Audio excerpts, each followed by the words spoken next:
So yesterday it was all over the news. The Supreme Court issued its highly anticipated decision siding with former President Donald Trump in a challenge to his eligibility to a second term in office. Let's take a listen, and I'm going to give you some more information on the other side. The justice's ruling that states cannot bar Donald Trump from running for another term, even though he is accused by some of insurrection. Colorado and several other states were seeking to disqualify Trump because of his actions surrounding the January 6th attack on the U.S. Capitol. Now, today's decision was unanimous. All 9 justices agreed that Trump cannot be barred from the ballot, in perhaps the most important ruling by the nation's highest court about a presidential election in more than 2 decades, since the decision of Bush versus Gore in 2000. This is the key paragraph of the ruling. States may disqualify persons holding or attempting to hold state office, but states have no power under the Constitution with respect to federal offices, especially the presidency. Oh, no surprise there. That's Trump's Supreme Court. He appointed 3 members of the court. That's his. I don't think there's too much that Supreme Court won't side with him on. That's true, but let's make sure, that we're clear about the 3 liberal justices also voted, sided with this as well. And this is what they had to say on why. And this is a real complicated thing, and I'm trying to make it as simple as possible for the family so they can kind of follow, because it is a lot. But this is what the liberal justice had to say and why they decided to go this way. Take a listen. The court's 3 liberal members say the court's majority went too far. Justices Sonia Sotomayor, Elena Kagan, and Ketanji Brown Jackson expressed frustration in a concurring opinion, saying the decision protects Donald Trump from, quote, future controversy. Yeah, I have no idea what the hell they're talking about. Either something is right or it's wrong. And okay. I know what they're trying. I guess it's more complicated than we know, and I know you're about to explain it, Ted. But the optics of it is that insurrection don't matter in this country.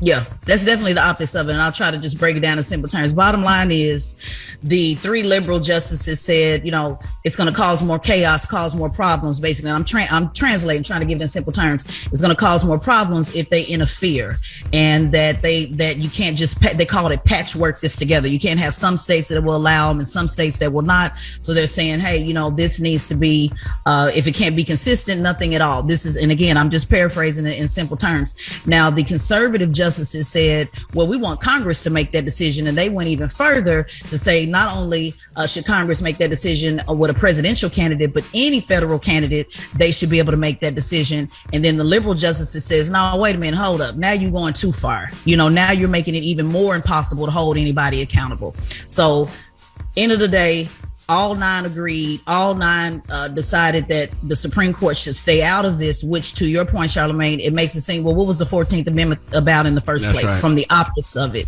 But we do want to make sure everybody knows that, yes, the liberal justices also agree with this as well. Now, the second issue on the table is if Trump will receive immunity or not. And they will hear that case in, because I know you had asked about that. They'll hear that case in April.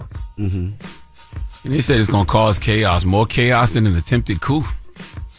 Right. How is it interference if it's in the 14th Amendment? I don't know. I have no idea. We in the end game now. I can't even remember all these charges. Trump wasn't found guilty for insurrection, was he? Or was he? Hasn't been found guilty of nothing yet. So it's just charges. Mm-hmm. Okay, right. So they're basically saying because he's just being charged, they can't take him off the ballots. But my question to you is when we have all these problems with gun laws from state to state and abortion bills from state to state, and even marijuana and cannabis from state to state, they were so easy to do that. But everybody has problems. I mean, you could be having a little bit of marijuana in, let's say, New Jersey, and then you drive over the border to Delaware or to Pennsylvania, you get arrested for it. It's this, right. It's now very what odd you're to talking me. about, and what you're talking about, and you'll hear conservatives talk about this all the time. And Reagan talked about this: states' rights.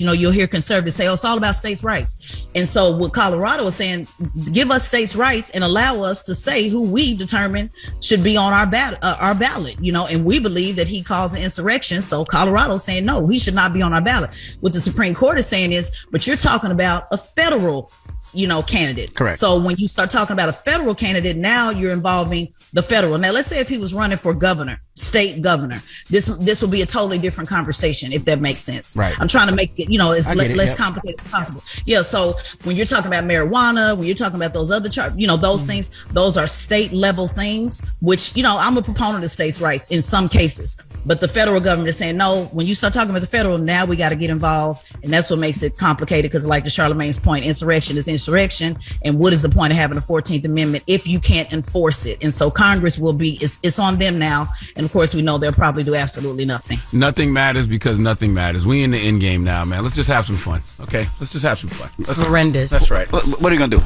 Have a fun. We're on the Breakfast Club. Let's go. Put it on the Breakfast Club. Let's go. Let's have some fun. Let's go. All right. Well, that is front page news. What are we talking next hour?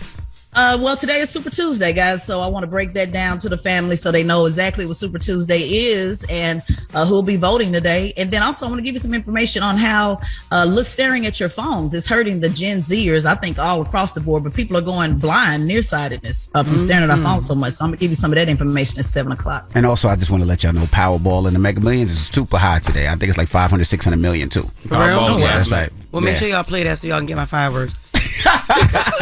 Get it off your chest. 800-585-1051. If you need to vent, phone lines are wide open. Call us up right now. It's The Breakfast Club. Good morning. The Breakfast Club. It's a new day. It's your time to get it off your chest. Wake up. Whether you're mad or blessed. It's time to get up and get something. Call up now. 800-585-1051. We want to hear from you on The Breakfast Club. Hello, who's this? Hello. Hey, what's your name?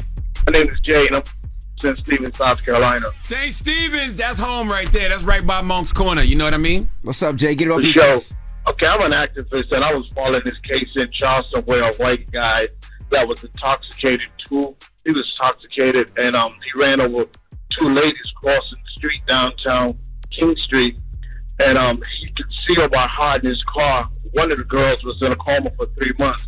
Prosecutor was asking for 2 years. They gave him 1 year of his sentence yesterday and 2-year probation. You and I both know if it was of color, he would have gotten much more. And I just want to say, we have to stop just looking at the officers that shoot the young black men in the back that are unarmed and then watch the public defender, because this a friend of mine had a public defender, and the public defender got his case 2 days before he went to trial. That's unjust. There's no way you can properly defend someone by getting their case 2 days before their case. There's no way. Well, I do know, it's sad. The public defenders are really overworked. They got so many cases. A lot of times they don't get a chance to deep dive into the case. Like you said, they get it a day or 2 days before, which is very sad. But they got the public defenders overworked out there. Okay, and I understand that, and I appreciate you saying that. But this is America. They use fundings for people coming across the border, all sorts of things. They can pull resources. No reason that we cannot be properly defended because of not the resource. That's not a defense, and I understand what you're saying at the same. But this is America. We should have the right to defend with a proper public defenders any other thing where they pull resource from. Absolutely. I agree, especially when they read you your rights. It sounds so strong. If you cannot afford an attorney, we will appoint one to you, okay? But will it be one that's as good as the one I can afford? No, right. Probably you know not. What I'm saying? There's a lot of public defenders that do their thing, but they're overworked. Yeah. They're like, any public servant. Teachers. Well, when they come in there with them big suits, though, you know you're going to lose. Oh, my goodness. Yeah, child, I had a many. The Breakfast Club. This is your time to get it off your chest. Keep calling. 800-585-1051. We want to hear from you on The Breakfast Club. Hey, what's up, Trav? Get it off your chest. Yeah. What's up, Envy? What's going on? Charlamagne, what's up, Char? Peace, Trav. What's happening, sis? What's up, Jess? What's up, Jess? Hey, baby. Jess, Char. Yes, ma'am. First of all, I want to say thank you for the encouraging, beautiful words that you said about me on your podcast. I truly appreciate it, man. Oh, man, I meant every word, too, brother. Thank you. And I'm also mad at you, Char. Okay. You such a tease. You really a tease, Char. I want you to know that. Why am I a tease? What he did? You called me. I'm not going to say what you called me for. Got me all hyped up. I went and did everything I needed to do. It's coming. Pause. Whoa. It's coming. It's coming, Trav. It's going to happen. But you didn't even acknowledge me, Char. You didn't like it. You didn't text back and say, got it. That's not true. I didn't for real. No, you didn't. I'm like, damn. You got that man all hot and bothered, and now all you got is coming? No, it's going to no, I'm going to actually pass it on today. All right. That sounds mad freaky, but whatever. No, we making that happen. That's and one more thing. Yes. Sean Stone so we were talking about women that are desperate, that is be needing a man. Sean Stone having another baby, and I need to know who laying down with this man.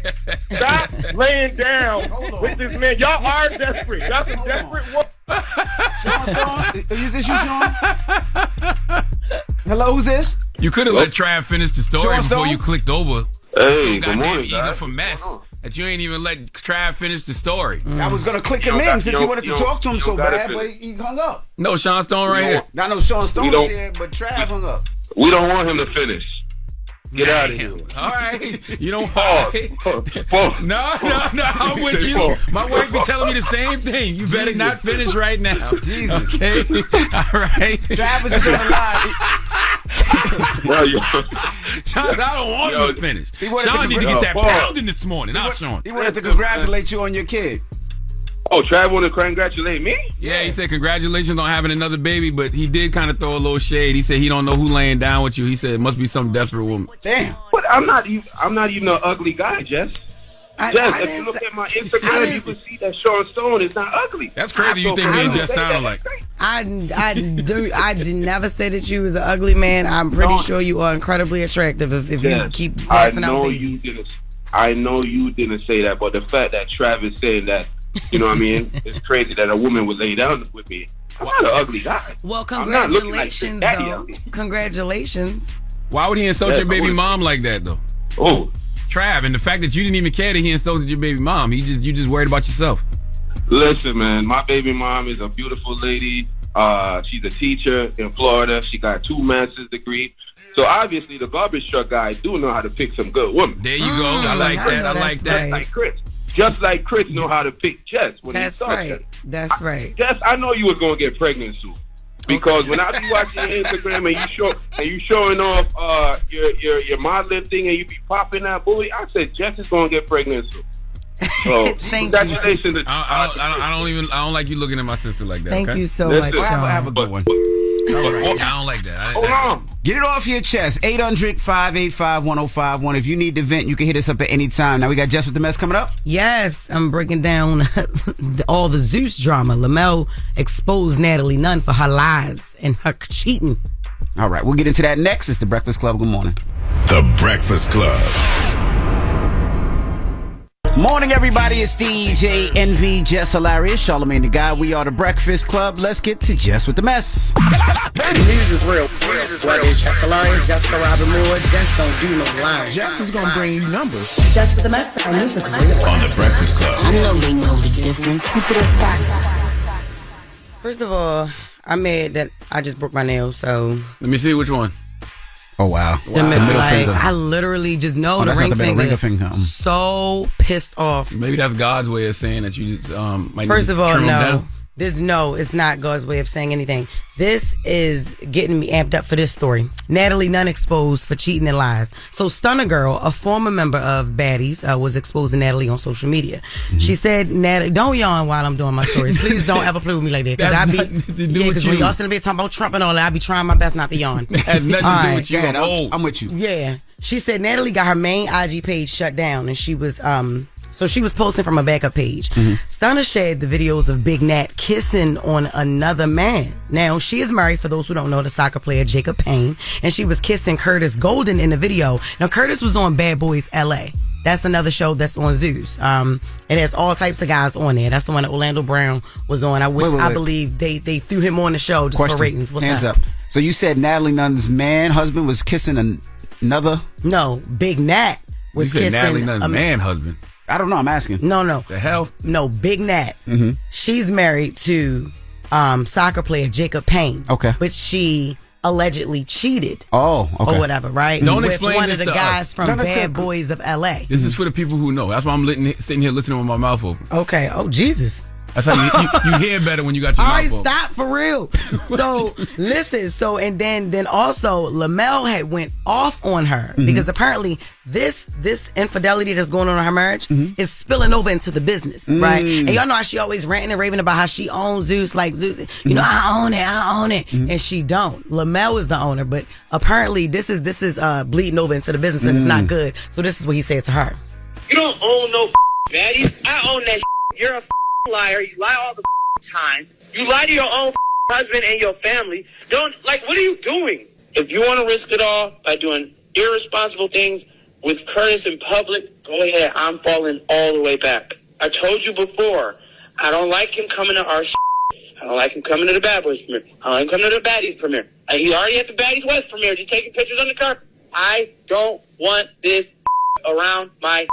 You think you're just gonna keep getting away with the dumb you're doing? Then have a real ass conversation with your husband. Hey yo, I'm Curtis. We together, and that's what it is. Clearly, he had no idea he was being recorded, right? No, probably not. Yeah. No. But you know, he's definitely upset about it. Yeah, you don't want to mess up the business. You messed up the business. Exactly. Get your home life together. Yeah, because while she does not own any part of Zeus or Baddies, they work very closely together. She has a big part in it. She plays a big part in it. But why does he care about her personal life, though? I don't know. And how is that messing up the business? Yeah, I'm saying, how does he Zeus care about is all her about the mess. Lemmy is also heard saying that he already effed Natalie too. Oh boy. So that's It's too much. What you say? What you talking Don't about? question me if your mouth sitting over there open and you already don't know nothing about this. All right. So that's it. Now Natalie did take to her Instagram and she tried to defend herself and saying that it ain't a thing out there that she been doing that her husband and her child don't know. Play number 3. There shouldn't be no NDAs and extortion. I don't give a bro. What are we talking about? You're over there broke still, and I'm sitting on millions. The only person that matters is Jacob and Journey. They already know, and they don't give a about you. They don't care. Now, she talked for like almost an hour on live or whatever. Apparently, she is bothered by it or whatever. She also said that this guy, Curtis, is trying to exploit her. He was upset because she didn't buy him a rollie or whatever. So they may be still dealing with each other. Now, she did also say that her and her husband, they was on a break and that Jacob did know that. I don't know how you take a break from marriage unless it's like a legal separation or something like that. Who's Jacob and Journey now? Jacob and Journey are Natalie's child and husband. Okay. Hey, listening. And she said that's why Journey, I ask questions. And she said, Journey already know. Journey is 7 years old. Why do your baby know this? But either way, it's affecting the business. And yeah, Stunner Girl, I don't know how she got that recording, but she got it. And it's clear that Natalie does not have any ownership in Baddies or Zeus. And I wanted to make that known. Because every chance she gets, she always says that. I wonder why this is considered bad for the business, though. When it's a storyline. It's a mess. That's what Zeus about? But that's her personal life, though, right? Yeah. That's personal. And all that stuff is great. Lamel said, well, he's at everything that we do. You know what I'm saying? Well, turn the cameras on. Lamel. Okay, and expose her that way, but... Unless he's a problem. If he's a problem being around and he's starting ish when he's around... Turn the cameras on. It might be ish that they don't want the cameras to see. So you're saying there is there should be no level to the wretchedity. You're saying or the mess. I watched you made me watch one episode. Jocelyn's Cabaret, that is the number one show on Zeus to me, and I love it. I saw 17 fights in 53 minutes. Amazing. Jesus. That's all I'm saying. I saw 17 but fights I get what you're saying, but at any event where he is bothered and he feels that it is affecting the business, then he has to have a conversation with the girl that he has to run Baddies. I would love to, next time Lamel come up here, I would love to have a conversation with him on what is bad for business. Yeah. But if he doesn't like the guy personally, maybe the guy makes him feel away or makes other cast members feel away, and he doesn't want that energy around that. Maybe he's like, nah, I just don't want that here. I don't want that individual there. Yeah, maybe that is it. But when Lamel comes up here next, he has to come up here by himself. Please don't bring Big Nat. Especially if she has no ownership. Who's Big Nat? Big Nat is Natalie. You know exactly who Big Nat is. He's being messy. You a little baddie. You a little beige baddie. You want to be on Zeus so bad. You like me. All right, for real, I got to get to the story real quick. Okay. And before he swear with that little finger. Okay, look.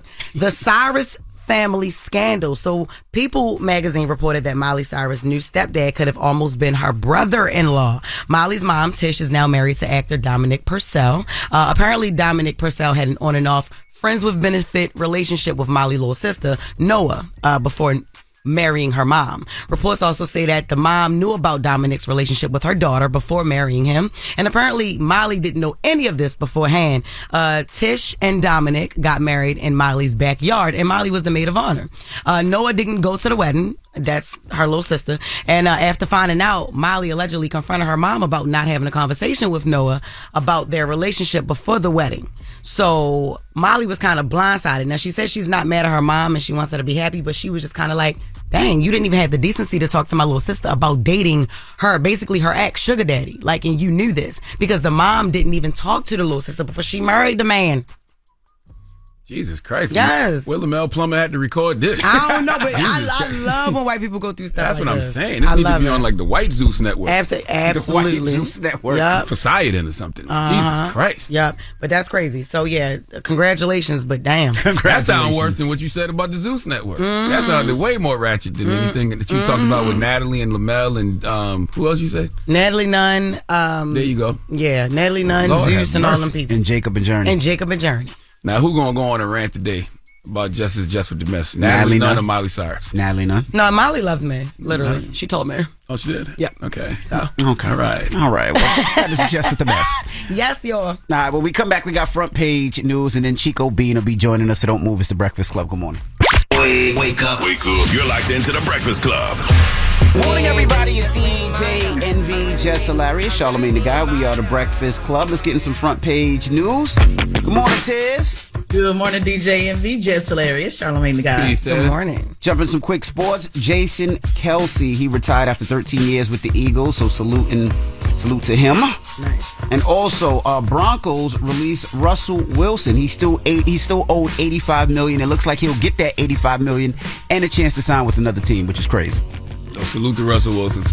Yeah. I'm not mad at him, and salute to his agent for securing such a contract the way he gets his guaranteed money. That's very hard to do in the NFL. Mm-hmm. And salute to his thank you note. He actually is one of the first football players I actually seen to like write a whole like thank you note. Thanks for having him. Thanks for embracing his family and all that. To them, I saw that yesterday. So good. Yeah, I'm gonna be honest with you. The Broncos ain't deserve no thank you.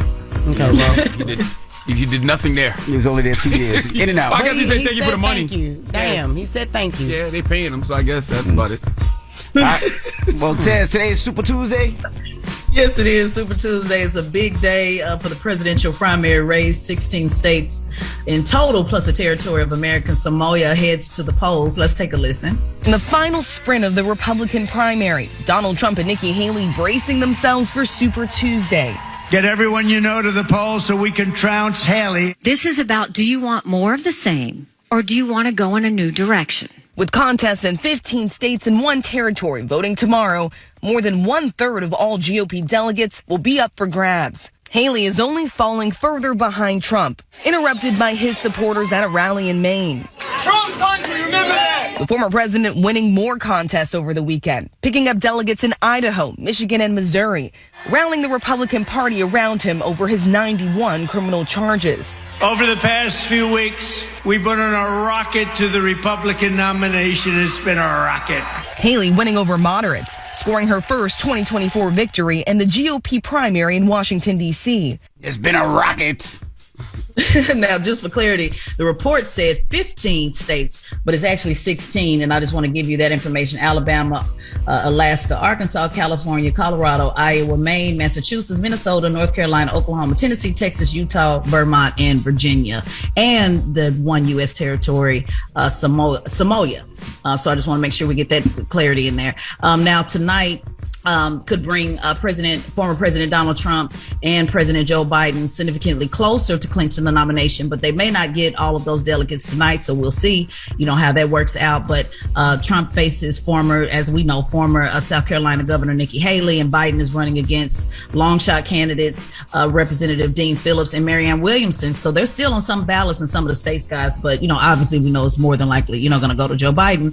Now, Governor Nikki Haley signed an RNC pledge, a Republican unspoken pledge at the beginning of this that said she would support whatever nominee would win. But now she's changed her tone on that. Take a listen. The RNC is now not the same RNC. I think I'll make what decision I want to make. Haley also with this warning to Republicans that Trump may not follow the Constitution if reelected. You always want to think someone will, but I don't know. You know, when you go in and you talk about revenge, when you go in and you talk about, vindication, when you go in and you talk about what does that mean? Yeah, so what does that mean, guys? What does vindication mean? Anybody in the class want to take a guess? We know exactly what it means. We got to stop asking questions, Tez. You know what I'm saying? We got to stop asking questions because we know what the answer is. We know that Trump is going to have vindication against all his political opponents. He's going to have revenge. He's going on a revenge tour for everybody who's put criminal charges on him. We know this already. Like there's no need to ask questions. Ask answers. I mean, we know the answer. Which is bottom line, this is going to be between Trump and Biden, period. And so it's just going to be a matter of who is going to be able to get their vote out, who's going to be able to win in November. And that's it. That's all. It's not going to be the Supreme Court that's going to come in and save the day. It's not going to be even these court. No, you're right, Ted. And what scares me the most, man, is I keep saying it over and over. This year is all about the Republicans who are the crooks, the Democrats who are the cowards because they don't fight enough, and the couch. I'm not sure that either party is energizing folks to get off the couch. So if you're not energizing folks to get off the couch, then you just got to rely on like your regular base to show up. And I think Republicans' regular base will show up more than liberals will in November. And when we talk about things like voter suppression, Democrats' only defense against voter suppression is the largest turnout in American history. We need the largest voter turnout in American history. I don't see that happening this year. So they in trouble unless something changes over the next few months. But they're gonna be mad at you. They're gonna say this is MAGA talking points. Just speaking the truth. This is just the reality of it, guys. Yeah, I would hope everybody in the Biden administration, everybody on the Biden campaign trail would be talking to them just like this. Where is the sense of urgency? Light a fire up under them. Try to figure things out. Stop focusing so much on Donald Trump. Donald Trump people going to be there. Focus on those people that are going to be sitting on that couch. Those independents. Those people that are just disenchanted with the voting process that don't feel like coming out in November. How are you going to energize them? Because you're going to need the largest voter turnout in the history of America. Why you going to start hearing that rhetoric in about another 2 months? But they better start writing some checks. What do you suggest? They better start writing some checks. That's about we talked about this before. Send out some. Do something. Besides just saying, I was watching yesterday, Representative Clyburn said that he's at the mercy of the media, to tell Joe Biden's story. But is he really? Or is it that they're not getting the message out? What do you think? I spoke to my OG yesterday. Salute to my OG, Mr. Clyburn. We had a long conversation about the media yesterday. And, one thing that we both agreed on is the same thing that I've been saying, Fox News and right-wing outlets, they just do a great job of pushing their narrative. And what the left wing does is they just respond to the right's narrative. So guess what happens? Everybody ends up talking about Trump. So they'll spend a week talking about Trump's sneakers, but I'm talking about the left. The left will spend a week talking about Trump and sneakers, but won't talk about Joe Biden or any of his accomplishments. And then you wonder why people think, nothing is being done on their behalf. But then also, Mr. Clyburn crushed me out about something else. But that's a whole other conversation. All right. It's my OG. Salute to Mr. Clyburn. Well, that is front page news. I know we had another story, but we ain't got no time, Tiz. Oh, no problem. We'll get to it later on this week. And make sure you follow at Tezlyn Figaro on all social media platforms and subscribe to the Straight Shot No Chaser podcast on the Black Effect iHeartRadio podcast network. All right. Now, when we come back, comedian Chico Bean will be joining us. He's on a tour right now. The name of the tour is We Them Ones Comedy Tour. We Them Ones Comedy Tour. That's right. And we're going to kick it with him next. So don't move. It's The Breakfast Club. Good morning. The Breakfast Club. Morning, everybody. It's DJ NV, Jess Hilarious, Charlamagne the Guy. We are The Breakfast Club. We got a special guest in the building, the brother Chico Bean. Yes, you know my name. I know your name, Chico. That's Stop good. it, man. Yeah, because get downstairs call me Cisco Bean. I thought that was you. No, man. Yeah, it's what we got Cisco Bean down here. Who the is Cisco Bean?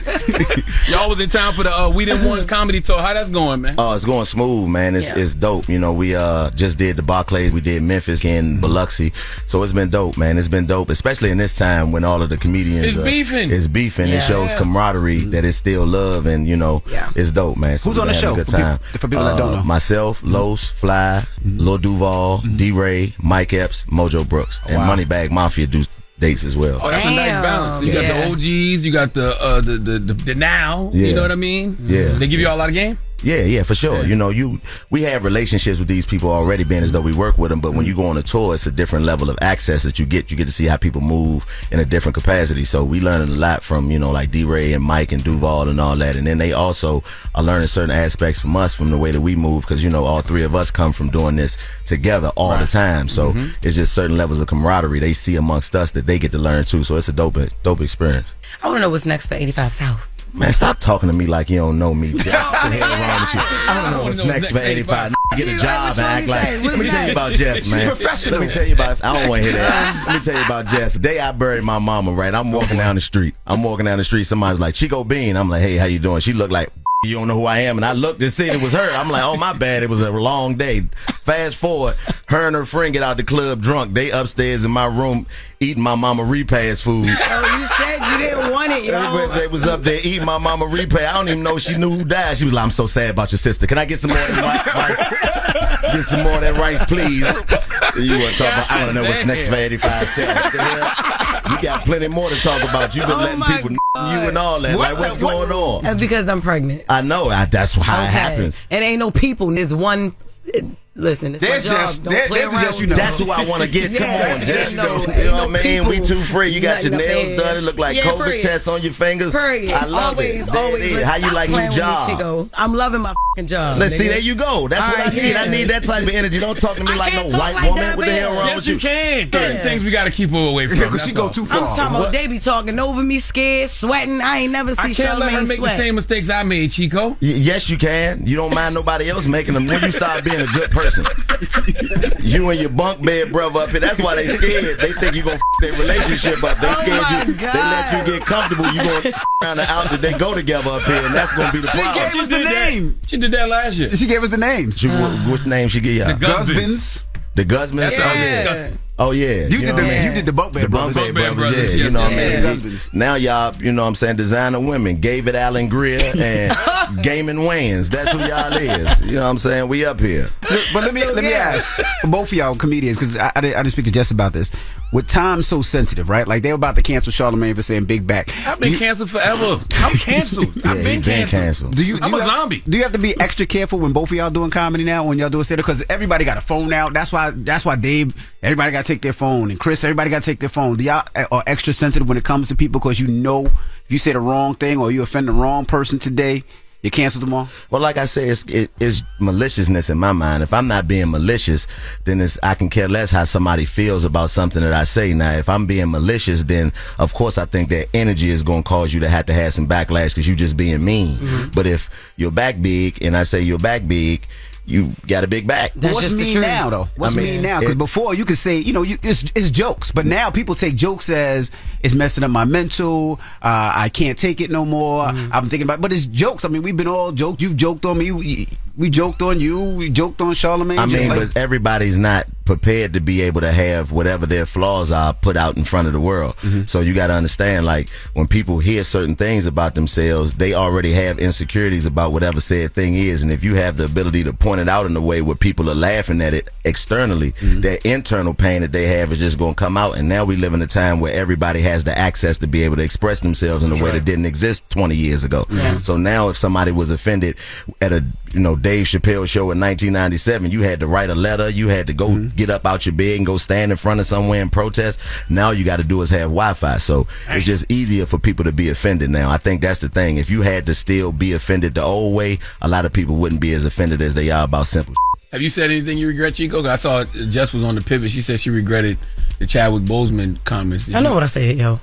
I'm just telling for the audience that's listening. Yeah, you see, that's why you got to talk to these the way you got to talk to them because they be slick. Yeah, because Jess said that she do. Yeah, because Jess be doing it. You got to they be slick. They be trying to get away with shit, man. You got to check them every time. But no, you know what I mean. You know what, I'm lying. I regret some of the things I said about your skin. That was wrong. Man, I regret some of those things, man. You know what I mean? Because I don't want him to get stressed out and wake back up with the hamburger circles around his eyes again. You know what I mean? Yeah, I don't want him to have to go through that. And I know that was a rough period where you having to sit under that machine and get cooked every day. And I just was just coming in here making fun of you and all of that. And DJ Envy, I regret some of the things I've said about you too, man. You a good person, and most people don't know that. So I just want to apologize to both of y'all. You know what I mean? And out in y'all relationship like that. Like, don't nobody know y'all sleep naked together in between breaks. So I mean, those things are things that I regret. So yes, I apologize to both of y'all. Thank you, Thanks, Chico. Your apology is accepted. No problem. How has changed since y'all went #1 on Netflix? It hasn't. Really? Nah, not in the way that you would think that going #1 on the Billboard would. You know what I'm saying? Did you have an expectation once you saw that? Like, no. I don't think we had an expectation because we are independent. So it's just certain things that come with, being independent. So it's, it gave us a level of visibility that we didn't have. Like, I went to Ghana, I was in Ghana, and I'm sure like the recognition that I got when I was over there, a lot of that came from that being available. But as far as us being in a position where like now we #1 and, we got to, start doing things differently, or now we get to work less because it's made things easier for us. Nah, that hasn't happened. We're appreciative of it, but we still got the same drive that we had before it happened. So no Hollywood came knocking anything like that? Nah, I don't even know what you mean. The way you asked that question, I know it's a follow-up question coming out. There's too much going on. I know you, Hollywood man. come knocking, man. Hollywood ain't come knocking. You already know you ain't get invited to that 1 o'clock party. Did he ask you to host See, I told you. I knew it was coming, man. I know this. You in 3 movies? What happened in 3 movies? Yeah, I knew it was coming. Now you won't trick me up here, man. I'm too prepared for y'all, man. And by the way, we was making jokes about Diddy way before all of this happened. Partying jokes about Diddy since he did the interview on Drink Champs with Nori. Yeah. And he was like, we ain't party. Party. But we've been making those jokes. And I think that y'all two are great people to speak on that because y'all done been famous way longer than me and Jess has. You know what I mean? DJ Envy, you done been at the party for a long time. I never party though. What does that mean? I don't know, but you gotta know what it means. Said you didn't party with him. I didn't party. But what's the second party? I don't know. That's the part. But don't skip that. Don't skip that. Like, only been to the don't first skip party. that. Like, just Jess, why you be letting these get away with this? How much they paying you, man? I know they paying me like yo, but can't tell you, right? But What in the world? All right, we got more with comedian Chico Bean. When we come back, don't move. It's the Breakfast Club. Good morning. Morning, everybody. It's DJ Envy, Jess Hilarious, Charlamagne the Guy. We are the Breakfast Club. We're still kicking it with comedian Chico Bean. Charlamagne? Are you going to do a solo special? Yeah, I mean, eventually, you know what I mean? That's like I said, I've never been one to rush that type of, thing because, your art is your art. And, I always move at my own pace, you know what I'm saying? And I think that now with the ability that people have to just put things out, I think that we've lost a lot of substance in that regard, you know what I'm saying? And I feel like whenever you put something out, these bodies of work will live forever. So I want to have one of them ones where when you look at it now, and whether you look at it now or you look at it in 10 years, it still resonates. The Mike Epps, underrated, never faded, you know what I mean? The Corey Holcomb, You the Problems, the Earthquake About Damn Times, Dave Chappelle's Killing Them Softly. You know what I mean? These are specials that are timeless to me. So when I watch those are the things that I base it on, and I never really had the desire to just say, I'm gonna do it just so I can say I got that notch under my belt. Because like I said, we live in a different time now. It's not even as necessary as it was back in the day.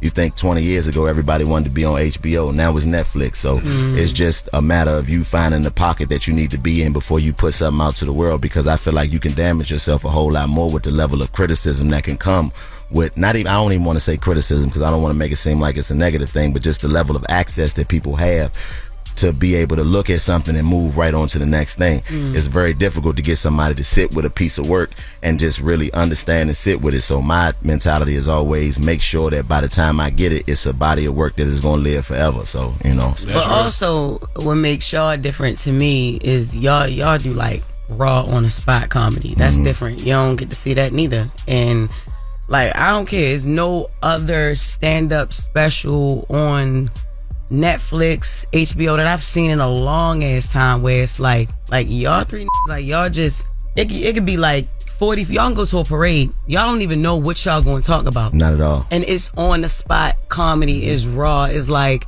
that's what make, honestly, Wildin' Out fun. Right. Watching y'all just pick people and then the chemistry y'all bounce off of each other. It's like, I don't know, that's different. Yeah, it is. Especially in this time. Y'all don't care what y'all say. No, and that's the reason why is because we understand that it's never been done before in the way that we're doing it. You see now with the climate of comedy and the way that all of the OGs are beefing and going back and forth, like we need Batman out this now, the way these is going back and forth. But one of the things that I think is the case, and Lo said this to me used to say this years ago all the time, because he's the, our elder as far as the group. He's the OG amongst us.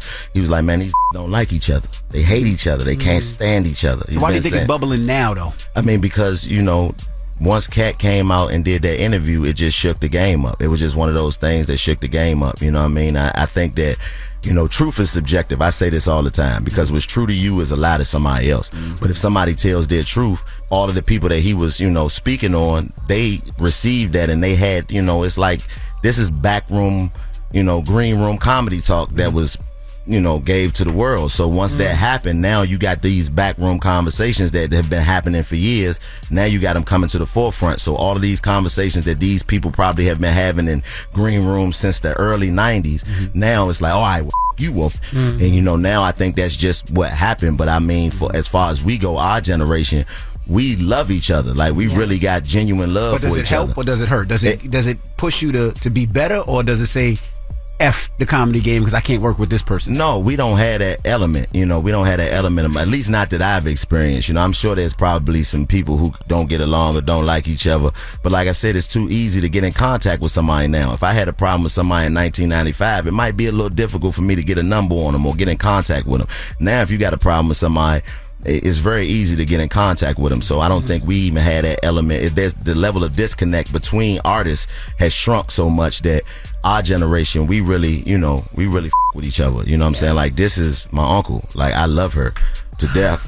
You know what I'm saying? Without Why do you say that, man? Because the way she treat me like an uncle. Like, every time I see her, she cuss me out like an uncle and all that. Like, it's genuine though. Like, you know what I mean? Like, I love Jess. Like, we all do, because we came up together. We all was broke together trying to figure this thing out. And I don't think a lot of them had that same element. When they was all broke, they was all trying to get the same spot. We know now that there's more spots available than just one. You see that with the 85 South Show. It's 3 people who are now on a tour with the We Done Ones tour, all individually doing sets, all coming out by ourselves, all, got our own face up on the screen like everybody was aspiring to do in the 90s. But now we're able to do that and then double right back and come on stage together and then double right back and go do a Wildin' Out and then double right back and, meet up with Jess and do something with her, because we realize now the opportunity is there to do whatever it is you want to do. You don't have to all fight for that one spot. But I think that's what causes the OGs that had a problem. They still fighting for a spot that really don't even exist no more. How'd you feel when Cat Williams shouted you out? You know what's crazy, man? My daughter, man, salute to my baby who has her Head of Promotions, who has her YouTube channel that she just started, man. So I gotta plug that, man. My baby then started her YouTube channel. I'm so proud of her, man. So make sure you subscribe. Pierce Chanel. But I was in Africa. I was in Ghana when the interview came out. This is how goofy my daughter is. Like, I'm in Africa, and my first thought when I seen it, I was like, man, hope this don't say nothing about me. Because, once I seen what he was saying, because, over there, the internet access is different, so I couldn't really watch it. So my daughter FaceTimes me. She like, Daddy, you seen the Cat Williams interview? I was like, I seen clips of it, baby. She was like, he said your name. Your hard drive. I said, what'd he say? She said, find out when you get back to America. And hang the phone up there. That was a good tease. That was a good tease. And you over there, I'm like, listen, man. I'm like, yo, what did he say? But then my manager, man, she sent me the clip, and I seen it. It was a positive thing, and I was thankful and grateful because the first time I met Cat was at a Wildin' Out show in Las Vegas. We had when we was on one of the first Wildin' Out tours, and prior to him coming to Wildin' Out to actually do the show, which was just last year, when we first got on, because we was the reincarnation of the show when it came back in 2013. And when I tell you, from our first season, probably all the way up to like our 5th or 6th season, they was talking about Cat like this was the boogeyman. Like every time, Cat might be coming. Cat, remember when Mad Dog was coming on Martin? Like that's how they would talk about Cat. Like, all right, if you come in here, don't be afraid and don't be. So after a certain point, I was just like, man, whatever, whatever it's gonna be, it's gonna be. So by the time we actually met, he came to this is right after he won the Emmy. So this. I'm hearing stories about him in the building because we doing an arena, so I'm hearing stories. Cat showed up with the Emmy and a Louis Vuitton bag. Cat was smoking 2 cigarettes at the same time, and it was just like, man, where is this? I gotta find him and say hello. So my creative process, I walk around and talk to myself and get my jokes together. I don't really write down. So as I'm on one of my missions, it seemed like he was on the same one, and I ran into him, and I was like, hey, man, Cat, how you doing, man? My name's Chico, man. It's a pleasure to meet you. He said, don't disrespect me. Everybody knows you, and walked away. I was like, oh. I don't know if that was a good or positive interaction or not, but, that's what it was. And then we ended up having a conversation sitting outside of the hotel. He just happened to be walking his dog, and I talked to him, and it's brilliant. And he showed nothing but love. He was gracious in every aspect and letting us know that, letting me know at that time how much of a fan he was and how much he appreciated what I had brought to the show and the elements of the show that, I reminded him of himself at that time. So just like I said, I've been blessed in the game that when I've met the OGs, they've embraced me. You know what I'm saying? So being as though he did that interview, I just look at it like he told his truth. Whatever you tell your truth, people are going to receive it whatever way they receive it, but he told his truth, man. So, I think that it was good for the game in that regard, but it was bad for the game in regards to the way it set fire up under the OGs. All right, well, don't move. We got more with Chico Bean when we come back. It's the Breakfast Club. Good morning. Yep, we are the Breakfast Club. DJ Envy, Jess Hilarious, Charlamagne the Guy. We're still kicking it with comedian Chico Bean. Charlamagne. Is your daughter telling you what she wants to do in her future? Yes, all the way. How old is she? She's 15. 15 now. Damn. Yeah, she getting up there, man. But she's very, very, very clear about the things she wants to get into. And, for me, it's an honor to be able to provide her with the level of opportunity that I never got because I didn't have my father. My father was gone. So there's a 50% of a helpmate that I never got to receive. So it brings me joy to be able to help her skip a lot of the parts of the game that I knew that, I had to go through just because I didn't know no better. You know what I mean? Like I'm her springboard. Like you stand on my shoulders, baby, so you can see better because that's what I'm doing this for. And the fact that she is, wants to be in the entertainment and wants to be, an actress and all of those things, like it helps me to know that I'm doing the thing out here that can help her get past just on namesake. You know what I mean? When she show up, the fact that she is who she is going to mean something. That brings me the greatest joy because I know that if I would have had that, then I probably would have been able to get to the greatness a whole lot quicker than I did having to figure it out and create my own blueprint without help. You know what I'm saying? So she's really, really excited about her YouTube. We had talked about it. And like I said, I don't lie to my daughter. We keep it, we have conversations that are direct. I know people say you're not supposed to be friends with your child, but I think that's another old mentality. Yeah, you know what I mean? I think that's a old narrative because if you're not, you got to think about the access that these kids have now and the things that they are up against. Like when I was her age, I didn't have to compete with every other 15-year-old's highlight reel. You know what I mean? I didn't have to compete with their highlight reel. I didn't have to go on a device and be able to see what all the on the other side of the city was doing and all that went to every school was doing. So they under a different level of pressure because at 15 years old, if Wanda, God rest her soul, would have had cameras in her house, she'd have went to jail. She would have went to jail for the that I was doing in her house at 15 years old. I think that forward thinking, like, now it is what it is, but in 10 years, what is it going to be? I don't know if y'all seen that Apple Vision that came out. Y'all used it. Yeah, I got one of those. Don't disrespect me. You say what? Why you say that? I don't know. Because you're sitting there with a ThinkPad and not an Apple computer. Yeah. Oh, yeah. Everybody know what the Apple Vision is. No, they don't. Yeah, that's that. I just realized that he got that old ass computer. Jess, that's what I said. Good job. A lot of good luck on this computer. A lot of good data. I had this for 14 years. You had that computer for 14 years. They ain't selling them now. Boy, I know. She said they ain't selling them now. Now, hell no, they ain't selling them now. Unless you go to a pawn shop. That's what it is. For real. I know. Boy, you talking about secrets. Ain't no telling what's in that computer. Go in his history, see what he looked up. I'll show you some stuff. It's kind of crazy. Nah, I don't want to see it, man. See, that's why he say stop. Look, he's like, stop.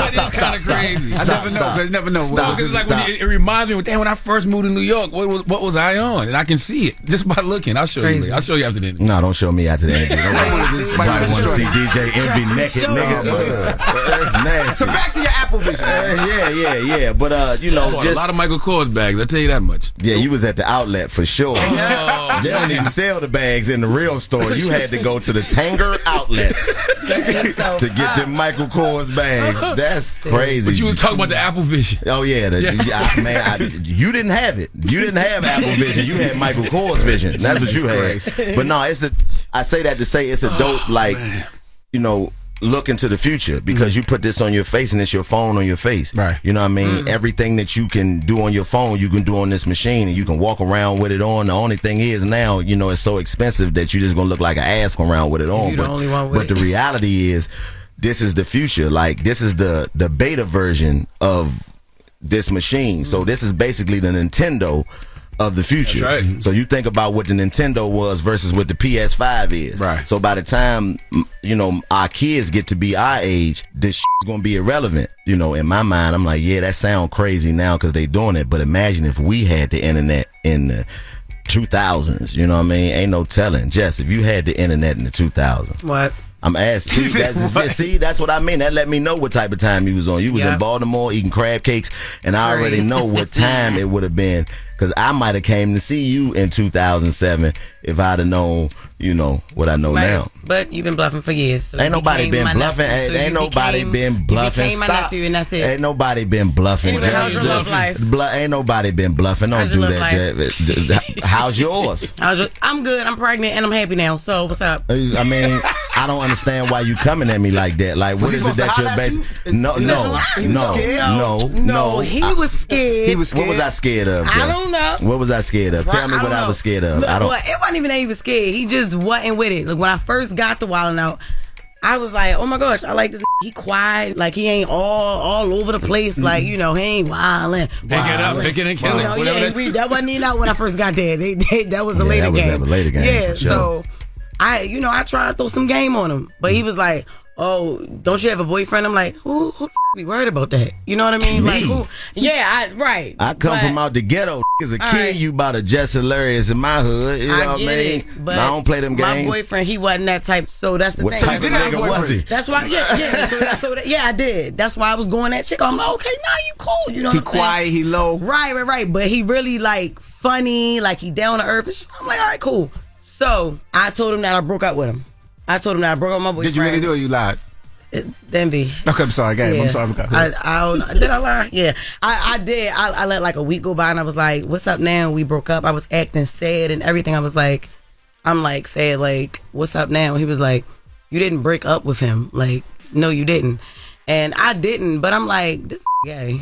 Like, how you not? Just because you don't want that, I don't want none. That's crazy. That's crazy. I was like, all right, he just gonna be a brother at this point. Yeah, because you gotta understand. You know, I gotta be very selective with any woman I deal with because of the perspective that I have and how I live. You not about to come at me. Not saying that you would have did this, but I know you would have, just because I know you who you are. You just that type of person that you gonna flash out, but you're not gonna be the only woman that I'm dealing with. Right, and that's so I have to be very, very careful with who I let into the way that I operate. I want to know how Jess kicks game. How does Jess kick game? Man, she offer you crab legs, Baltimore. You want to go get some crab legs? You want to go get some crab legs and listen to some house music? That's what you want to do? I got this special butter I make. I make this special butter. I put a little bit of cream cheese in it so the butter lasts longer. You want to eat some crab legs? What you say, Jess? And then he was cool. No, he was and that's the thing. He be talking all smooth, you know, and I'm like, that's Chico though. Yeah, I know. Yeah, he ain't tried. He don't ever try. I can't. He just, and then by the time I actually really did break up with Chris, this was my ex-boyfriend, the first Chris. By the time I did break up with him, you got I had another already, Chris? It's another Chris, but this one Mexican with locks, and he got a job and he take care of everything, so this is good. Okay. And so, right by the time I got rid of Chris for real, I had already got to know him, right. Like, and we was cool. We was super like, cool, man, and got close, and I was just like, it damn. ain't worth up. Last question, because he is a comedian. and you got away with words. Do you think there's anything wrong with referring to somebody as Big Back? In today's society, of course, it is. All the voluptuous women, make sure you get your tickets to the We Them Ones tour. That's right. We're coming to a city near you, man. Myself, DC Young Fly, Carlos Miller, D-Ray Davis, Lil Duval, Mojo Brooks, Moneybag Mafia, hosted by Mike Epps. It's one of the dopest shows you're going to see.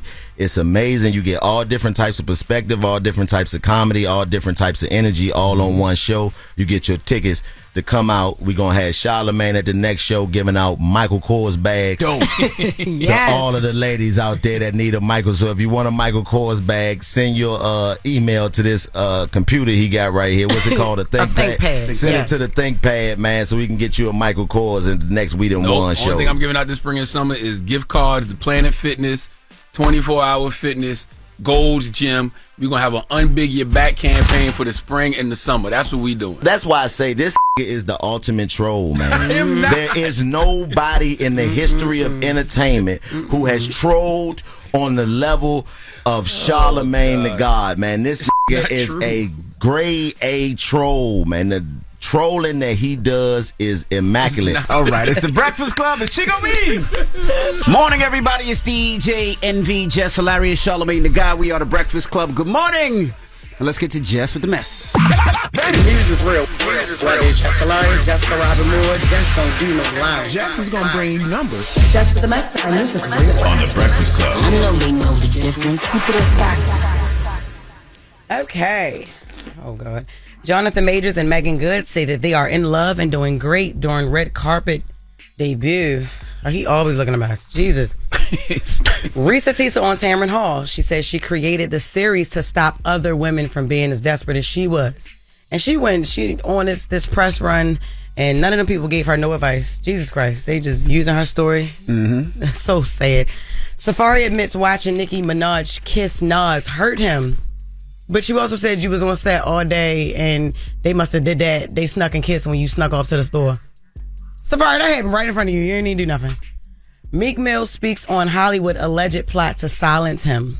Oh, he's saying Hollywood is trying to silence him. No, Meek, Hollywood is not trying to silence you. We are. Okay? there's nobody that wants Meek to relax and be quiet more than us, the culture. Get off Twitter. Get off social media. Okay. Stop. We all love the work Meek does in prison reform. We salute it. It's very inspiring. Yeah. We like his music. But Hollywood is not trying to silence you. But we do wish Meek would be quiet. He just shut up. Yes. So it's just regular niggas. It's not Hollywood. It's everybody in Philly, everywhere else. Stop letting social media get to you. Yeah. Social media gets to Meek in a real way. Absolutely. Nobody see it. Nobody thinks Meek's gay. No. No. Nobody thinks Meek's gay. I saw Meek respond to my guy Andrew Schultz. Actually, that leads into what I'm saying. No, thank you. Be quiet. I'm shut up. All right, Andrew Schultz. He made sure my guy. No, you're still talking. You my guy, Andrew Schultz. Andrew Schultz jokes about Meek allegations. He was at a comedy show, and this is what he said. I'll be honest with you. I don't think Meek is gay. I do not think Meek is gay, but he is incredibly bad at proving he's straight.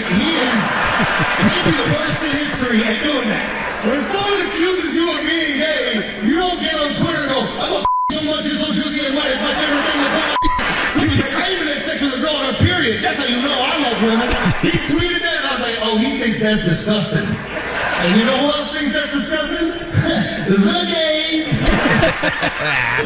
Shout out Meek, man. He's done a lot of amazing things for prison reform, right? Getting all them gay dudes out so he can suck their a bunch of fine-ass motherfuckers in jail. That's a little bit much. Jesus. That is a bit much. Dropping the clues bombs for Andrew Schultz.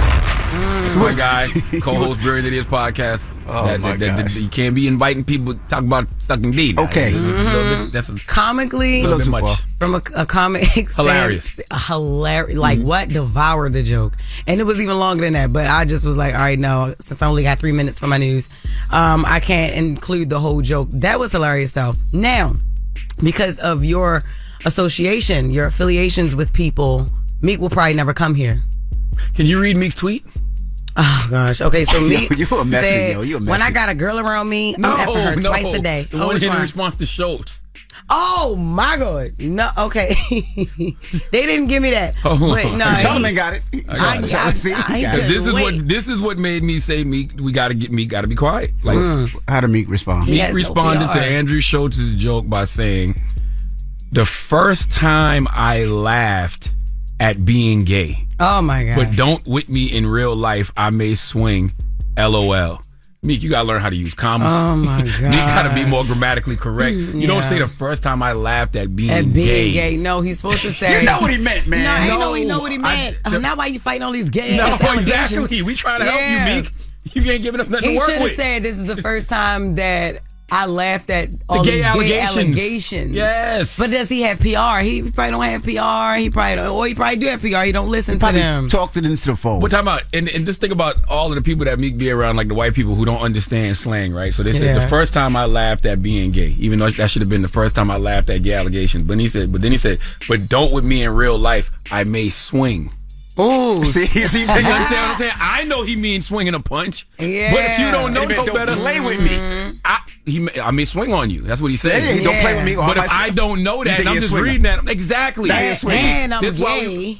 Then I'm like, oh, you gonna swing? So now you understand why we want Meek to be quiet? Yeah. Although, but we gonna end this with no. We do not think he is gay. No, we know he not. Yeah, Why but can't he should nobody stop. know? Ain't nothing wrong with being a little. See, now y'all playing. Shut up. Stop playing with that man. Stop playing with But me. he should not talk so much about it. Like he should let it go. He shouldn't. Yeah, Just he don't have nothing to defend. Nothing. Like nobody. If the truth should be enough for you. If you know the truth, it don't matter what everybody on social media think. You know they gonna make jokes. Meek. All they want to do is make memes. All they want to do is tweet. Yep. You know that. All they want to do is their YouTube videos. Right. You know that. You know this is all content and jokes. How many times don't feed into gay? it? Yeah, exactly. I'm gay every day. Period. You know. You didn't have no comment there. What you mean? Nothing. He said I'm gay every day. Okay. But ain't no but. There's no but. No, but it ain't true. I don't care. Okay. Because he don't care. I don't care. Well, obviously, Meek, he cares, and he cares a little too much. All right, and I don't have time for my other stories, so. Yep, I know, Red. Yeah. Just with the mess. It's just with the mess. All right. Charlamagne, we give that donkey too. Man, we need a woman named Courtney L. Davis to come to the front of the congregation. We just had Chico Bean up here, and he was talking about how women be lying. This might be one of the biggest lies I've ever seen a woman tell, okay? So okay, you gonna do this on Women's History Month like a clown? This is crazy. Why is she lying like this during Women's History Month? We'll do it when we come back. So don't move. It's the Breakfast Club. Good morning. Jesus. You're checking out the Breakfast Club. Was donkey up the day? Made it. Damn, the hee-haw again. It's time for Donkey of the Day. I ain't trying to be donkey today no more. They should be embarrassed by what they already did. I'm not making these people do these things. Called Donkey of the Day, and it really caught me off guard. Damn, Charlamagne, who got the Donkey of the Day today? But I will be fair. Well, Jess Hilarious, Donkey of the Day for Tuesday, March 5th, Women's History Month. Goes to a 32-year-old woman named Courtney L. Davis. Courtney faces felony charges of possession of stolen property, fraud, criminal mischief, burglary, residential entry, obstruction of justice, and false informing, all during Women's History Month. Not only is Courtney facing charges, but she got her husband caught up too. Yes, her husband is facing charges of residential entry and possession of stolen property. Why? Because this woman was lying for no devil damn reason. Now, there's a lot of things women lie to men about, okay? There's a lot of things I've heard women lie to men about. But this is a new one, okay? Okay, this is a new one, all right? Courtney lied to her husband about purchasing a home. And she got arrested after trying to move into a house she never purchased, okay? Let me break this down for you. It's a lot of information, okay? I'm reading this from News Channel 8 on your side. Court documents revealed that an Indiana man thought he and his wife were moving into a brand new home after going through the real estate process and being handed the keys to a house. What her husband didn't know was that his wife faked all the financial documents, submitted to the realtors, and then broke into the home, smashed open the lockbox, and told her husband they were new homeowners. Why? What is the point of a woman faking anything? There's a woman in this building who I overheard having a conversation with Jess Hilarious earlier, saying that she once told a man she orgasmed 3 times. What's the point? What's the point of lying? Imagine lying to a chef that you full when you're really hungry as hell, and he's willing and able to cook for you. You just got to tell him what you want and how you want it. Huh? Simple. Listen to this. According to court documents, police officers from the Eaton Police Department were called out to a home on North Chestnut Street at 6:38 p.m. on February 16th after the property owner claimed to have spotted a U-Haul truck outside the home. The owner told police no one was supposed to be at the home, which was vacant and for sale.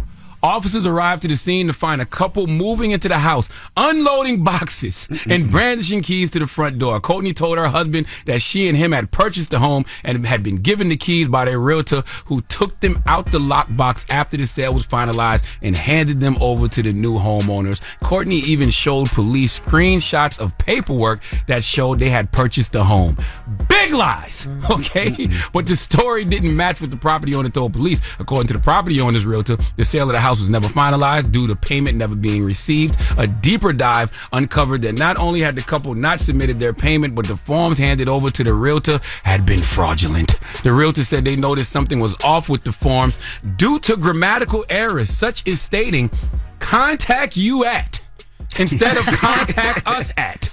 The police reached out to the couple's realtor, who allegedly handed the pair of keys from the house's lockbox to the couple, only to learn that too was a lie. The realtor said the sale hadn't been completed and told police she did not hand over the keys from the lockbox. Police ended up discovering that the lockbox had been smashed open and the pieces hidden inside a drawer in the house. When the couple was confronted about their crimes, Courtney told police that her husband had been left in the dark about the fraud. He hadn't been aware of the fraudulent statements or the truth behind the lockbox. Then Courtney did what most women do when they get caught red-handed. She just started spilling her guts, and she confessed that she broke into the home prior to the couple moving in. She said she climbed through windows, unlocked all the doors, and smashed open the lockbox before her husband arrived to move their stuff in. Also, for good measure, the tow truck driven by her husband was reported stolen. Courtney said she let her husband drive this truck because she couldn't drive stick. Come to find out, the truck hadn't been purchased. Okay, it had been purchased, but with a bad check.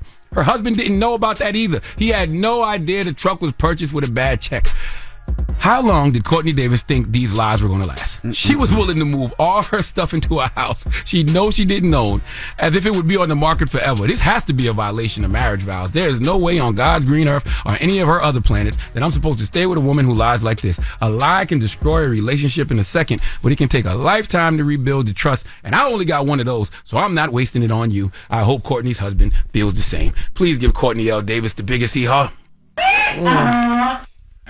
Now, Jess Hilarious. What? Regardless of what social media says, you are a woman, a beautiful woman. Absolutely. Why are you playing with you? No, What's the top 3 lies you ever told? To a man. Oh my God. To anybody, but yeah, to a man. No, to a man. For real. Okay, so the top one, and I even told Chris this. I don't know. It's just something about you. I don't usually have sex like on a first date. We all do that. Don't be looking at me like that. Oh my God, no. Yes, oh my God, yes. And look, and I'm pregnant now, and we happy, and yeah. Does Chris know this, or he just hearing it for the first time? He ain't listening today because he got a lot going on. Okay, all right. So yeah. What's number 2? Oh my God, I remember this one time I lied about being in the hospital so a nigga could call me back. He wasn't trying to call me back, and I was call me back, I'm dying. Yeah, I told London, call him and tell him, yeah, like I'm in the hospital.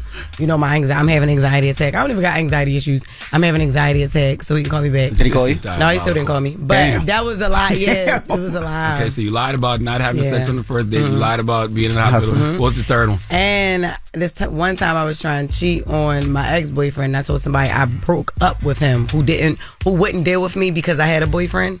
I lied and said I broke up with him just so I could deal with the guy. Was that Chico from earlier? Yeah, it is. But but understanding something, this is before Chico took his head off. This was before a lot of things. Like I hadn't seen Chico head. Like I literally, he hadfished you. Yeah, he hadfished me. Like and so by then he was already my friend. So I was like, thank God that he dodged me, because I was like, Jesus Christ, if I gave him some, and imagine if I walked in that room and he took that head off, like, yeah, what's up? I would have ran for yo, I can't do this. I would have quit wilding out and everything. There's no way I would. No. Between Courtney Davis and Jess Hilarious, I think, brothers, you should just turn to your woman and give her a little pinch under the arm. Just a little. Just why? Just in case? Just in but case. Courtney do sound like a strong back woman. She moved everything in. This is the strong back. Strong back. She climbed through the window. She smashed the lockbox. She stole the carried truck. everything in. Yeah. She's strong. Yeah, that's a strong back liar right there. Okay. But listen. All right. Well, let's open up the phone lines. 800-585-1051. Ladies, what is the biggest lie you've told to a man? Oh my! I need to hear some of these. I heard 800. Jess and Taylor was back there just exchanging lies and just the laughing. Laughing. They thought I wasn't listening because I was just typing away on my laptop. I'm just sitting back listening like, boy, women are so laughing at us. Boy, I don't care. Boys, you was listening tonight. I don't care. 800. I'm reformed now. 585-1051. Ladies, call us up right now. What's the biggest lie you done told to a man? It's the Breakfast Club. Good morning. The Breakfast Club. Steady calling my phone. Made it. It's topic time. Call 800-585-1051 to join into the discussion with the Breakfast Club. Morning, everybody. It's DJ NV, Jess Hilarious, Charlamagne the Guy. We are the Breakfast Club. If you're just joining us, we're asking 800-585-1051. We want all our ladies to call, and we're asking, what's the biggest lie you told a man? Let me tell you something, man. Being a brother and a niece, to hear these women and the lies that they be telling. Taylor came in here just now, just told another lie for no reason. She said, what you should have told him is you're the only man I'm talking to. That's a good one, too, though. You see what I'm saying? Why you blowing Taylor up? Taylor just used that lie. And what you mean lie, being a brother and a niece? What? Huh? You said being a brother and a niece. Oh, I meant to say being a brother and an uncle. Brother and a niece. What you gotta tell us? What's going on here? Brother and a niece. Lord Jesus. Taylor, tell him the lie you told about the orgasms. Don't act like you wasn't in there. Y'all thought I wasn't listening. I ain't never do this, though. You just be like, oh my God, you made me 3 times. Why would you lie like that? Yeah, I ain't never tell a lie My wife like lied that. to me like that, too. And Oh, my God. Early on in our relationship. You ever heard this story, Jess? No, I never did. Go ahead, MVC. You like to repeat this, Unc. Go ahead, Unc. Tell him this story again, Unc. 25 years, she ain't Wasn't no damn 25 Oh, my years. God. Wasn't 25 years. In the beginning of our relationship, I could not make my wife orgasm through penetration, just through the mouth. Oh, my God. And she would lie and say she was having an orgasm. For how long? Wasn't that long. You said it was a decade. And It was close to, it was a long time. But, I was her first, so we were each other's first, so we didn't know what we were doing. We explored each other's bodies, so I didn't know. And one day in an argument, she told me. What is the point of women lying about that, though? Because how can I get better and give you what you need if you don't tell me? Well, a lot of times the woman just likes to make the guy, feel good. And we like to please the guy, honestly. We be so scared to hurt y'all feelings because y'all like bitches. So a lot of times, No, it's true. It's we factual. really do not like a man's feelings is hurt way quicker than a woman's. Yeah, it's just that we show it more. But y'all, that could hurt y'all, and I know that hurt Envy when his wife said that in an argument. It did. It's like, damn, so you've been faking it all this time. You know what I mean? It did. But it made the relationship stronger because now you can figure out what exactly what she likes, what she doesn't like, and whatever. Because like I said, I learned sex from watching porn. You just go and bang, bang, bang, bang, bang, and you realize, and that's what you think is how it is. So yeah, especially depending on what kind of porn he was watching. What kind of porn was you watching? Well, her feelings. Let's go to the phone live. What's her wrong with you? feelings. She didn't want to hurt his feelings, and that's mostly what it is. But I've never lied about that because I needs mine. That's what I'm saying. Hello, who's this? This is Sharita. Good morning. Sharita, what's the biggest lie you told, Sharita? Good morning, liar. Damn. I'm a Scorpio. Of course I lied. Oh, absolutely. So I lied to my parents. I met a guy on the chat line with my cousins and my friends, and then I lied to my parents and told them I met him at like an honors program. And that I really liked him and he was a nice guy. I was 15. I told him I was 17 and I told my parents, my cousins, my aunts, all my friends, everybody, we got to stick with the story because I love him. Now, how old was this man? He was 43. 18, turning 19. You could have got that man locked up. That's a charge. 19 Well, with that's a what I told my parents. That's what I told my parents. But did he know you was 15? I mean, he found out when my little niece that was 6 told on me. Now, come on now. Jesus you could have got this man locked up. You could have got this man locked up being 19. All right, but like I said, I understand that, but I covered my bases. I went to my parents. I explained the situation. And your parents lied to you. It's neither. She said she told her aunts, everybody, look, I told everybody. I had a whole family meeting. I love him. And I got to tell him myself. And my parents was like, all right, we trust you. And they met him and they met his parents. And eventually he found out. And, you know, I mean, he was a little mad, but it was kind of after the fact, so. Because he was already in love with your little ass. This is not normal. No, that's not normal. All of y'all should be arrested. Not the fact that the parents. Her and her family. And what happened with the guy? Where's he at now? Oh, she's off the line. He's probably in jail. Hello, Monique. It's Kiara. Oh, I'm sorry, Kiara. You lying. You lying. Your phone say Monique, but you saying your name Kiara. See what I'm saying? No, and I ain't lying nothing. I'm not lying. Don't call me no liar. My name is Kiara. Watch this. What's the biggest lie you ever told a man? I told a man I was on a yeast infection. I had a yeast infection because I didn't want to have sex with him no more. His thing was flipped. You don't sound like you lying. I believe every word of that. You would believe that. You itching right now. You itching right now. Jesus Christ. Oh my God. You nasty. I'm nasty. We nasty? I'm nasty. Bye. Monostat 7, low dose. All right? Bye, Kiara. 800-585-1051. We're asking what's the biggest lie you told somebody. It's the Breakfast Club. Good morning. If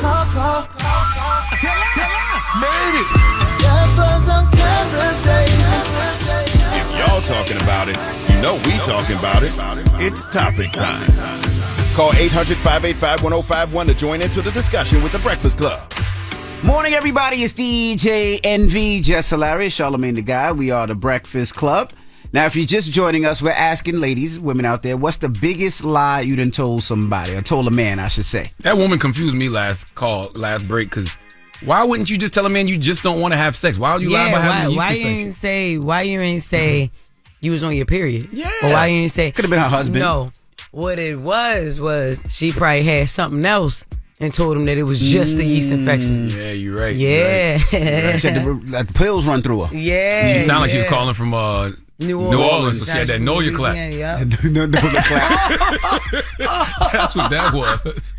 Damn. Hello, who's this? This is LaMasia. Hey, LaMasia. Good morning. What's the biggest lie you told a man?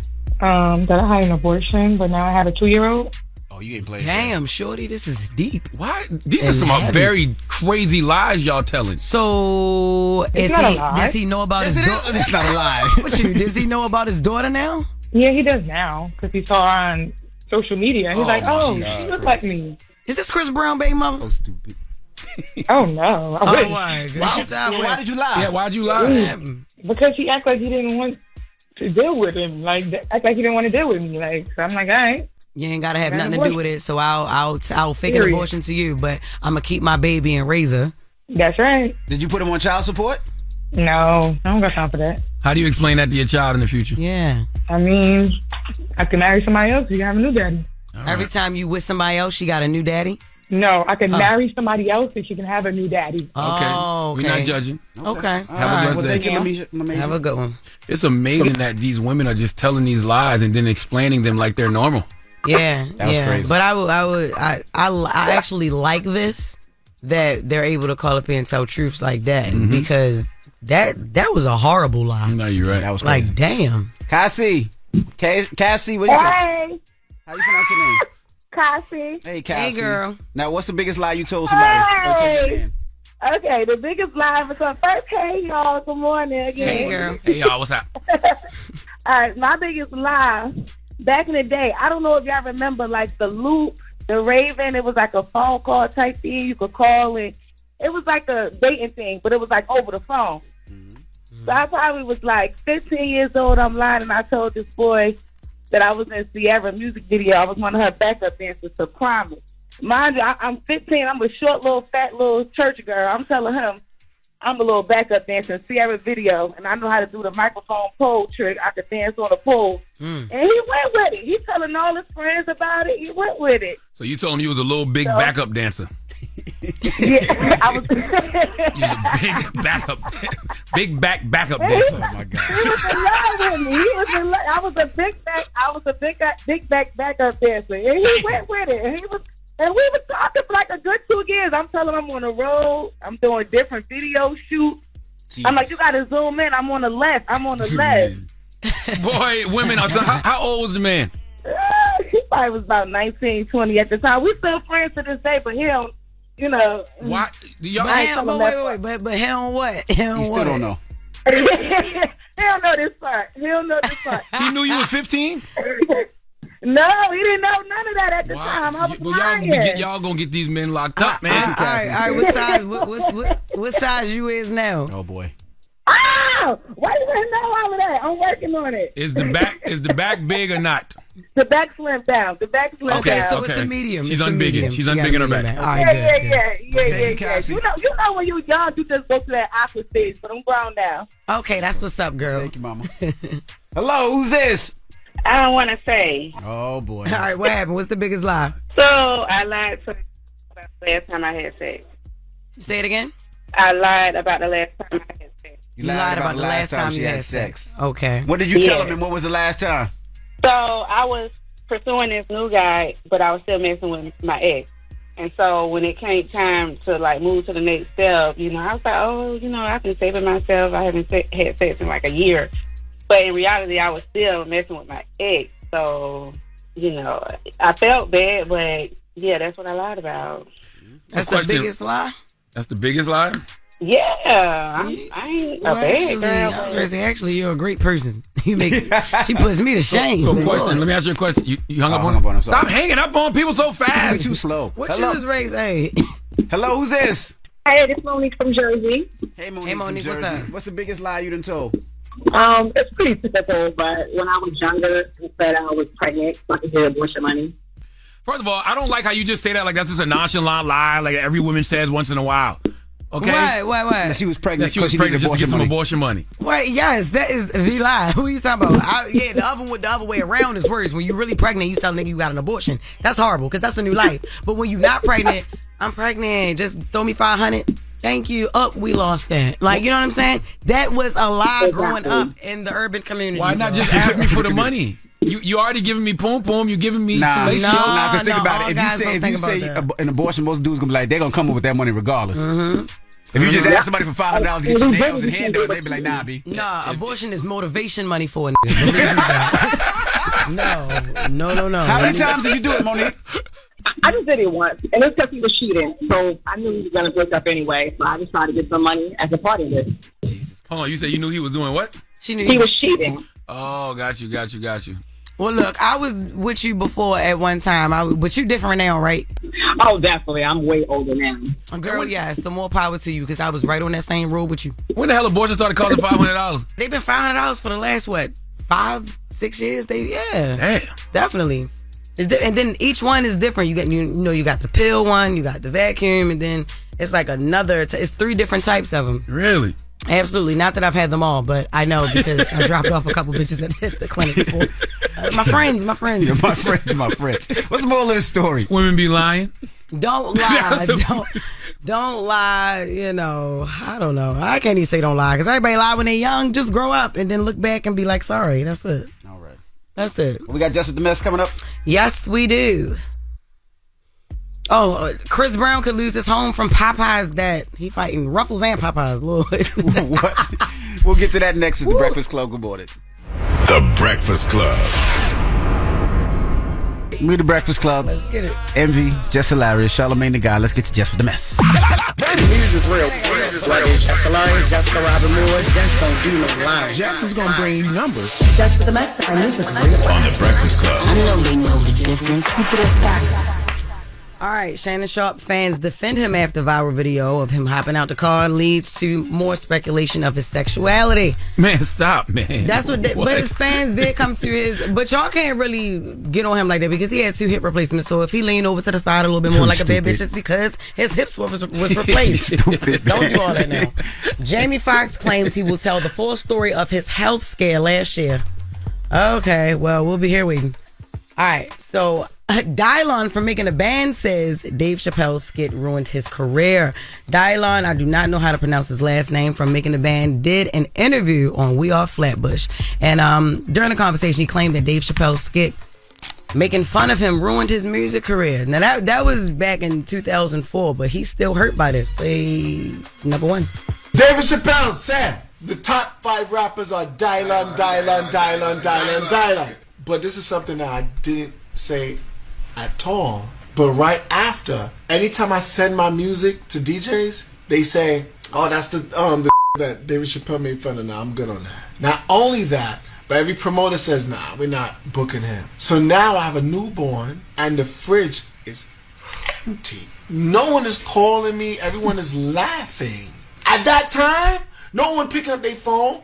Not a one label. That joke took over. That joke burned your career. The joke actually burned it. You sound like Safari. You know, literally sound just like Safari, yo. You know what's interesting about that though? I would have thought that what Dave did immortalized him. Yeah. You know what I mean? Because Yeah. whenever you hear, even when you hear the name Dylon, you got to say it 4 more times. Yeah. But that would do that now. Yeah. You know what I'm saying? That was back then. It probably have a different effect on Dylon now. He'd probably be on Tamron Hall, Good Morning America, if that came out No, she now. right. You know what I'm saying? But back then, she right. Nah. I remember him back then saying that blew him up though. I remember that. I remember a conversation. I heard him talking somewhere saying that it got him more hosting appearances. Okay, but people were offering him labels. Did he sign to Akon at one point? But not. I don't know. But probably not for his music. Now, music is his passion. You know. Yeah. And DJ Envy, let me ask you this. Yes, ma'am. If a nigga called you and was like, if Dylon called you like, you know, I let me pop out to your party or whatever like that, and you only rendition of his music that you have is play number 2. Mm-hmm. Here we go.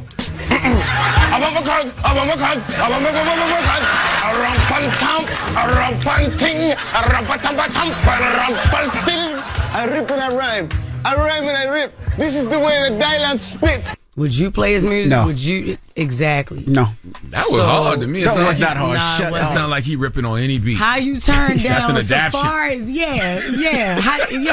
That was an adaptation. He cut off his breath for you. I'm running out of breath. And you told this man, nah, that ain't it. But I think also making it a band, I don't think anybody took him serious. I think everybody took making it a band season 1. Them. Yeah. I used to love the band. You just like joking them and laughing No, at I them. didn't. They had some records. Like what? So you that like, one that there was all of them rapping on it. They had this one off their album. It was and Freddie was doing the hook. It was like, why the devil keep on with me? Why he knocking at my door? That was tough. And the single they put out. You remember the single they put out? No. They was doing that. All you need is bad boy this, bad boy that. They had a couple records. Hey, shut up. Well, Band, y'all, you right. fronting on the band. I'm not. I hope all of them jump on you today. Enes, Freddie, Babs, Dylon, and Sarah. Dylon. They had some records. They did have some heavy hitters, but Dave Chappelle skit definitely That album that wasn't sketch bad, bro. overshadowed the hell out of The that skit group. was bigger than their whole season. Absolutely. Oh no, I agree with that. But we can't act like the band making the band wasn't classic TV. It was classic Come on, TV, stop. but I think it hurt them as a group, as an artist. I don't think people took them serious as they should, because some of them were nice. Enes was nice. Some of them rappers and singers were nice, but and Sarah was nice too. Babs was nice, but I just don't think people took them serious. And Chopper, what? Chopper, Crazy. yeah, I forgot about Chopper. Yeah, Chopper. see, that's crazy. You forgot about him because Dave Chappelle overshadowed everything. Chopper But shot a gun one time and listen, truck of mine. Chris Brown could lose his home from Popeye's debt. It's being reported that Chris Brown has to settle $1.7 million debt tied to a Popeye's franchise investment that he made. Chris Brown invested into 2 Popeyes locations, but didn't hold up his end of the investment deal, apparently. So the reports say that Chris Brown has exactly 30 days to pay off the debt, and if he don't pay by the deadline, his assets could be taken to pay the debt. Now, the assets are his wages, money. Any property could be taken without further warning from the court. Like, they can just take that from him. And Chris Brown hasn't commented on the matter yet, but he did post that he will be releasing dates for his upcoming tour today. Mm-hmm. So we definitely going to be going to see him. We don't know if all that money is going to Popeyes or not, or the bank.